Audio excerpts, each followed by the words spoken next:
All right, let's jump right in. I want to tell you about a fascinating little experiment.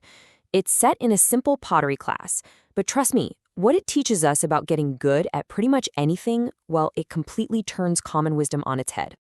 You've heard it a million times, right? It's about quality, not quantity. But is that actually the fastest way to get to quality? This experiment puts that exact idea to the test, and the result? Well, it's probably not what you're thinking. So picture this. It's the first day of a pottery class. The teacher walks in and splits the students right down the middle. She tells them they're going to be graded, but in two very, very different ways. So here's the deal. For the first group, the quantity group, it was simple. Their grade was based purely on the weight of the pots they produced. If you turned in 50 pounds of pots, you got an A. 40 pounds, a B. You get the idea. Their job was just to make a ton of stuff. Now, the other half of the class, the quality group, had the exact opposite goal. They only had to make one pot all semester, but it had to be perfect. They were supposed to spend their time on theory, planning, and executing that single, flawless masterpiece. Okay, so the semester ends. The moment of truth arrives. The teacher looks at this huge pile of pots from the quantity group and then over at the few, carefully crafted pieces from the quality group.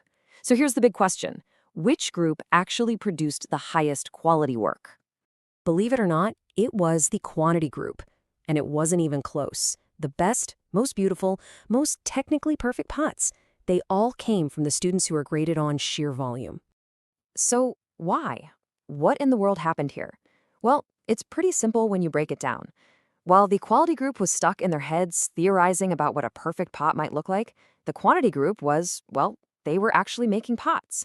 They were getting their hands dirty, messing up, learning what worked, what didn't, and getting a little better with every single attempt. They were learning by doing, while the other group was basically paralyzed by thinking.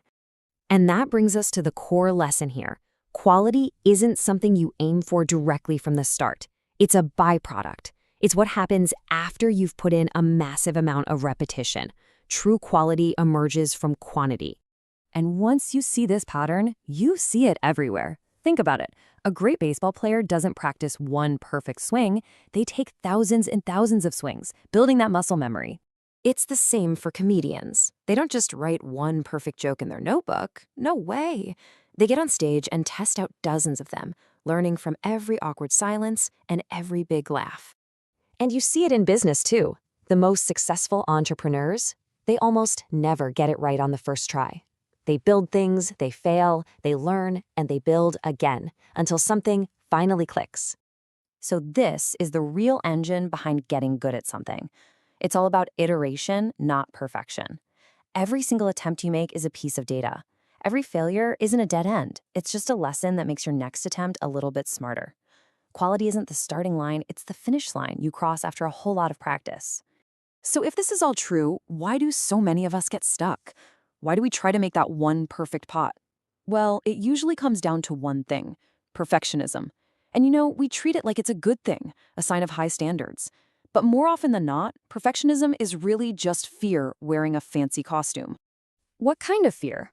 Well, it's the fear of being criticized. It's the fear of failing. And maybe biggest of all, it's the fear of just looking silly.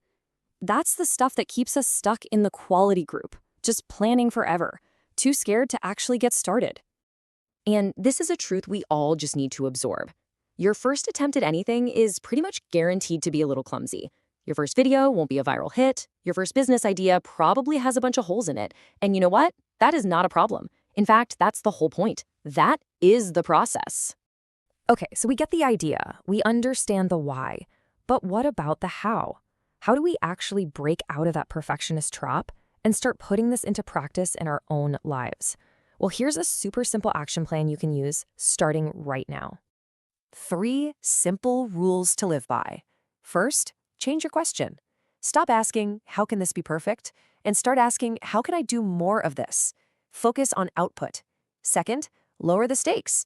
Every time you make something, just tell yourself it's an experiment, not a final exam. That takes all the pressure off. And third, set a quantity goal. Don't aim to write the perfect blog post. Aim to write 100 of them. Don't try to make one perfect video, make 50. The quality, it'll show up on its own along the way. So in the end, that lesson from the pottery class is pretty profound, isn't it? The path to making great work is paved with a lot of, well, not so great work. You don't find quality by chasing it. You build it, one imperfect attempt at a time. So that really just leaves one last question for you. What masterpiece are you holding back just because you're afraid to make the bad versions first?